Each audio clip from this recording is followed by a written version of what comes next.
Shalom semua. Yuk kita akan sama-sama masuk dalam kebenaran firman Tuhan.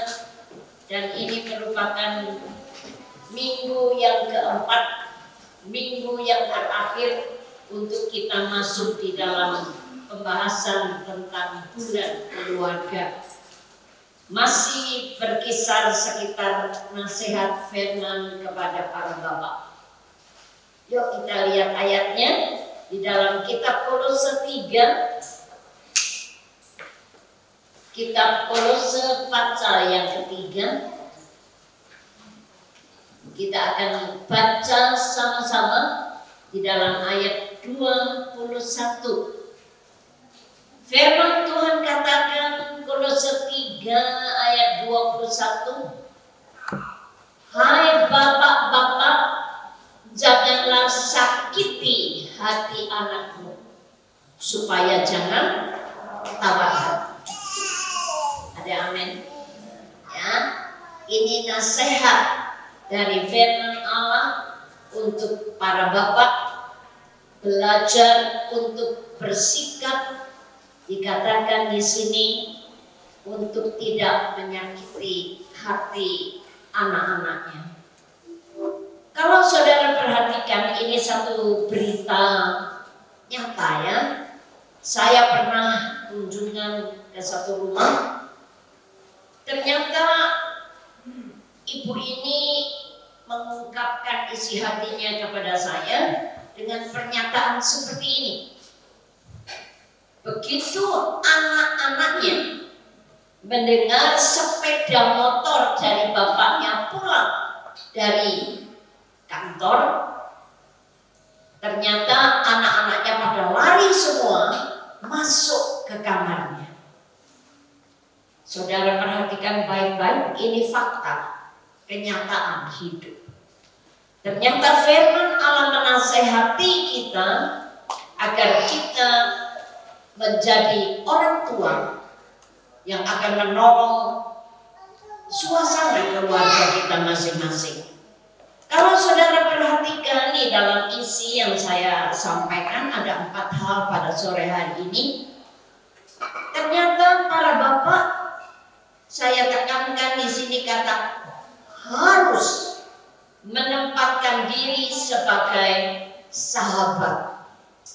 Nah, ternyata saudara, fungsi seorang bapak, dia bukan saja punya tugas sebagai imam pada minggu yang pertama, bukan saja dikatakan dia harus mengasihi keluarganya berdasarkan kasih Allah, dan ternyata saudara, firman Tuhan juga tekankan dalam minggu yang ketiga, di mana ditekankan oleh pembicara, di mana Allah menghendaki supaya kita mempunyai keturunan ilahi. Dan itu sebabnya pada sore hari ini kami menutup bulan ibadah, bulan keluarga, dengan pesan bahwa para bapak harus belajar menempatkan diri sebagai sahabat. Anak-anak punya kesempatan untuk mencurahkan isi hati. Jangan sampai anak mencurahkan isi hati kepada tetangga, ya, kepada orang lain. Tetapi bapak harus berfungsi sebagai orang yang menerima curhat dari anak-anaknya. Ternyata saudara, contoh yang sangat menyenangkan terdapat di dalam kisah yang terdapat di dalam Kejadian pasal 37. Saya akan tolong membacakan buat saudara. Kejadian 37 pada ayat yang kedua bagian paling bawah. Dikatakan oleh firman Allah, dan Yusuf menyampaikan kepada ayahnya kabar tentang kejahatan saudara-saudaranya. Saudara, pada waktu Yusuf diminta oleh bapaknya bersama-sama mengembalakan kambing domba miliknya, ternyata sepulang daripada tugas itu, Yusuf cerita sama bapak, Pak, bapak tahu Simeon itu melakukan ini dan lain sebagainya. Kemudian mungkin dia cerita lagi dan dia katakan, bapak perlu tahu bahwa ternyata kakak Ruben itu berbuat ini dan seterusnya. Seperti itu. Dan ternyata saudara, Yakub belajar untuk menjadi sahabat dengan putranya yang bernama Yusuf. Dan itulah yang menjadi pelajaran firman Allah pada sore hari ini, di mana para bapak berfungsilah sebagai sahabat, karena anak-anak memerlukan ungkapan isi hati. Dan saya harap bukan tetangga yang menjadi curhat daripada putra-putrinya, putra-putri saudara, tetapi saudara harus menempatkan diri untuk menjadi sahabat. Siapa yang setuju silakan lambaikan tangan. Para bapak-bapak, para tidak menutup kemungkinan para wanita, ibu-ibu juga ya. Saya belajar untuk menempatkan diri saya sebagai orang yang menerima ungkapan isi hati daripada anak-anak. Kemudian yang kedua yang diajarkan firman Allah, saya ambil di dalam kebenaran yang terdapat di dalam kebenaran Mazmur 78. Apa yang dianjurkan oleh firman Allah melewati firman Tuhan yang terdapat di dalam Mazmur 78. Ayat 5 saya baca, ayat 6 sama-sama. Firman Tuhan katakan di dalam kebenarannya 78 dari ayat 5, telah ditetapkannya. Nyanyi huruf besar, berarti Tuhan yang menetapkan. Pertanyaan saya bisa dirubah? Hello? Bisa dirubah? No. Tidak bisa dirubah dalam segala situasi atau kondisi apapun yang saudara hadapi. Karena ini keputusan yang datang dari Allah dalam peringatannya di Yakub, dan hukum Taurat diberikannya di Israel. Nenek moyang kita diperintahkan sekali lagi nya, itu huruf besar. Jadi ketetapan sebagai satu peringatan dan diperintahkan untuk memperkenalkannya kepada anak-anak mereka. Sama-sama ayat 6, supaya dikenal oleh angkatan yang kemudian, supaya anak-anak yang akan lahir kelak bangun dan menceritakannya kepada anak-anak mereka. Ada amin? Yang anak orang tua, bapak menceritakan kepada anaknya, anak itu akan menceritakan kembali kepada anak dan seterusnya. Itu adalah perintah yang telah ditetapkan oleh Allah dan tidak bisa dirubah oleh orang lain. Saudara jangan pikir titip sekolah minggu aja, kan guru-gurunya banyak dan anak saya bisa dididik di situ. Itu satu pengertian yang salah. Satu hal yang saya ingin tekankan kepada saudara, kami patut berterima kasih buat pelayanan sekolah minggu di tempat ini. Bagaimana kami berusaha untuk memperhatikan anak mulai di dalam kandungan sampai kemudian masa tua. Saya selalu tekankan sekolah minggu bukan ibadah raya. Sekolah minggu adalah sekolah pada hari Minggu dan bukan hanya untuk anak-anak. Itu sebabnya kami patut berterima kasih di sekolah minggu kami tersedia sampai usia lansia. Wow, ya menyenangkan sekali. Di sekolah minggu kami belajar sesuatu pelajaran yang berkurikulum, ya ada pelajaran yang berbeda dengan waktu beribadah. Kalau saudara beribadah, memang kami tidak pernah memberi kesempatan untuk saudara bertanya. Tetapi pada waktu sekolah minggu kami kasih kesempatan untuk saudara menikmati apa yang firman Tuhan disampaikan oleh guru-guru sekolah minggu. Itu sebabnya saudara, menyenangkan sekali kalau sekolah minggu kami sangat memperhatikan, karena ini adalah peraturan yang Tuhan sudah tetapkan. Kalau seandainya bapak-bapak itu melewatkan kebenaran ini, maka sekolah minggu tangkap itu untuk menolong anak-anak, mengajar kepada mereka bahwa ini ketetapan yang tidak pernah boleh dirubah oleh siapapun juga. Saudara, satu hal yang saya ingin sampaikan kepada saudara, kalau para bapak menerapkan kebenaran ini, satu hal yang saya ingin tekankan, kita coba teguhkan melewati Efesus pasal 6. Jikalau setiap para bapak dalam keluarga itu mengajarkan kebenaran-kebenaran, dipastikan firman Tuhan akan katakan di ayat 1, hai anak-anak, taatilah orang tuamu di dalam Tuhan, karena haruslah demikian. Kemudian dikatakan lebih lanjut, hormati ayahmu dan ibumu. Ini adalah suatu perintah yang penting, seperti yang nyata dari janji ini.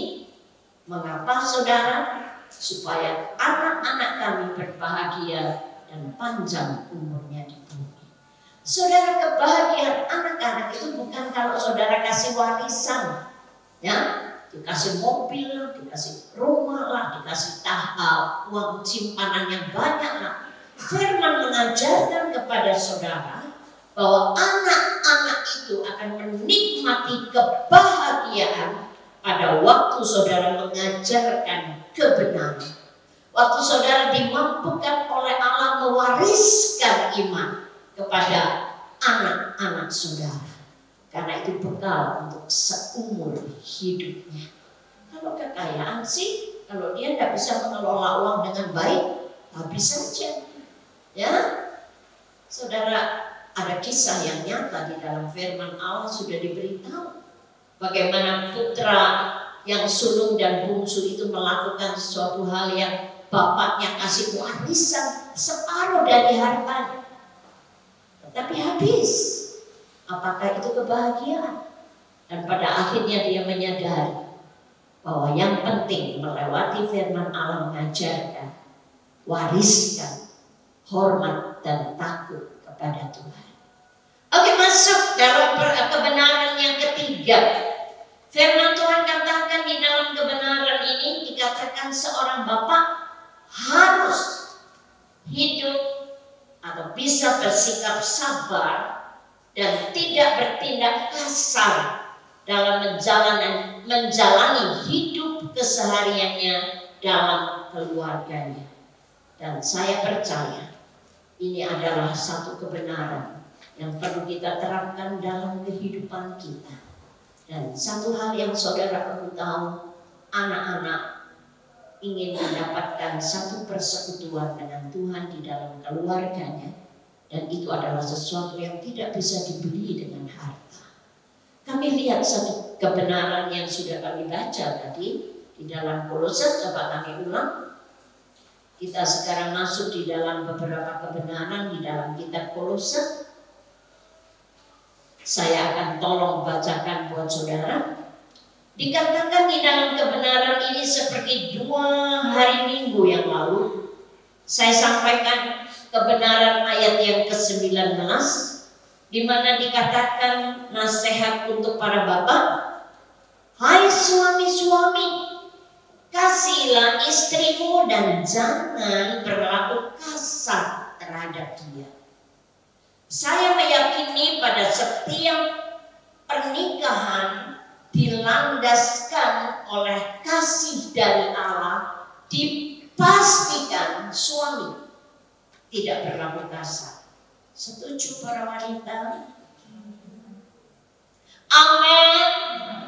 Ya, saya begitu yakin pada waktu pernikahan itu dilandaskan dengan keyakinan akan kasih yang daripada Allah, dipastikan tangan laki-laki itu tidak pernah melayang. Itu firman, itu kebenaran. Dan kemudian kalau saudara perhatikan, hai anak-anak, taatilah orang tuamu dalam segala hal. Mengapa? Karena itulah yang indah di dalam Tuhan. Itu sebabnya dinasihatkan supaya para bapak tidak menyakitkan hati anaknya, agar anak itu tidak menjadi tawar di dalam menjalani kehidupan.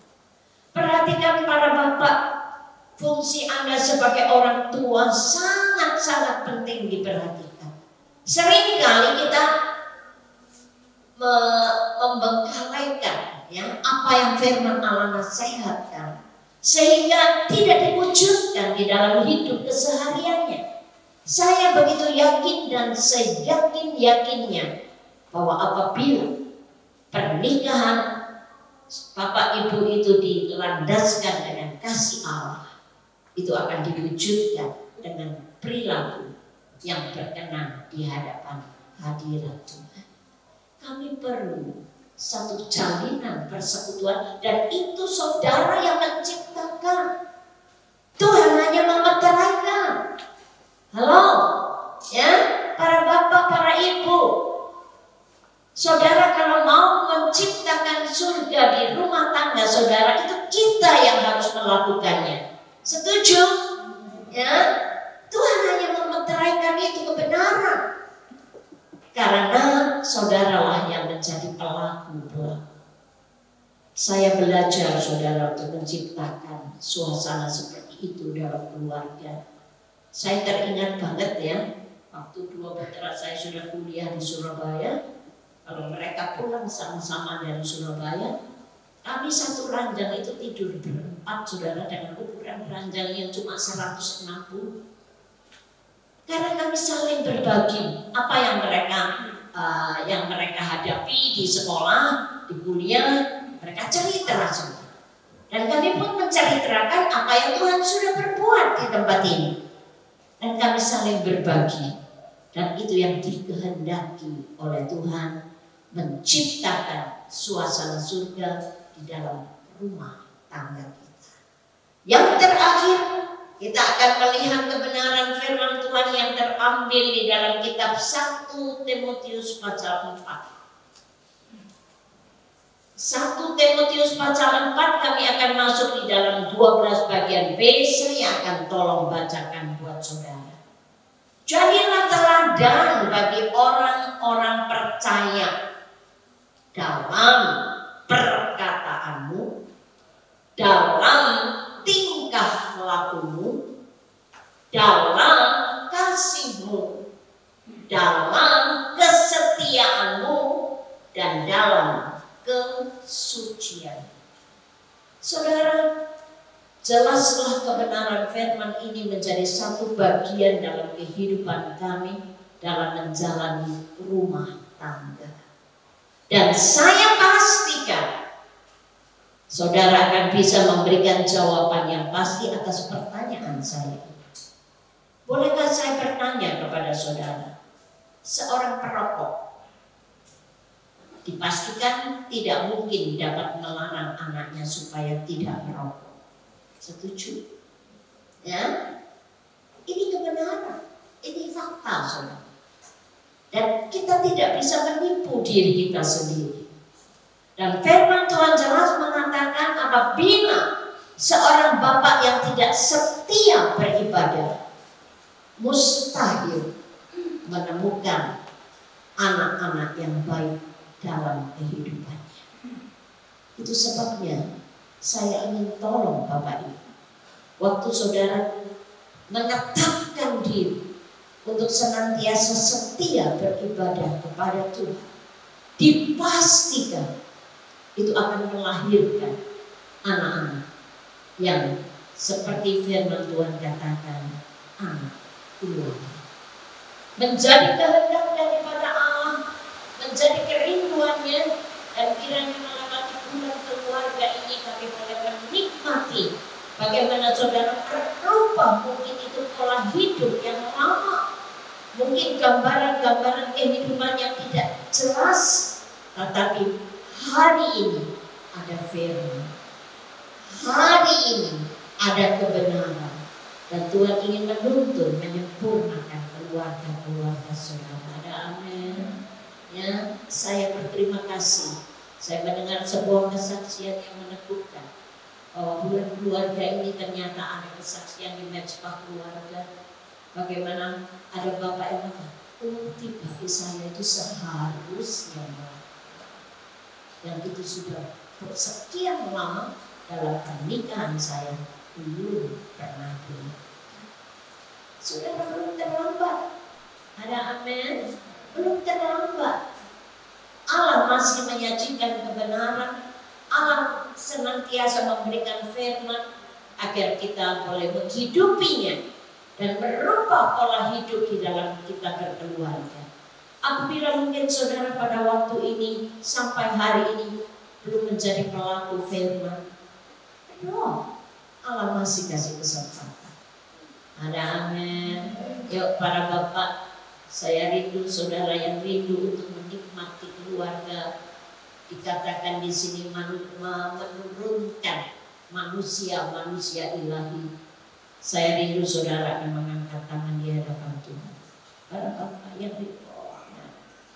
Dan satu hal yang saya rindu, saudara, malam hari ini kami masih memberi kesempatan di mana saudara yang rindu untuk menikmati pemulihan dalam keluarga, saudara berdoa pada sore hari. Saya minta tolong kamu akan melakukan pujian ini. Haleluya. Saya minta para bapak yang telah mengangkat tangan, saudara-saudara saja yang berdiri. Terima kasih. Saudara berdiri di hadapan Tuhan. Yang lain, saudara bukan menonton satu tontonan, tetapi saudara juga mendukung mereka dalam doa. Berdoa kepada Tuhan pada sore hari ini. Sebelum kami masuk di dalam perjamuan yang kudus, di mana Allah mewujudkan kasih-Nya yang begitu sempurna. Apa tujuannya?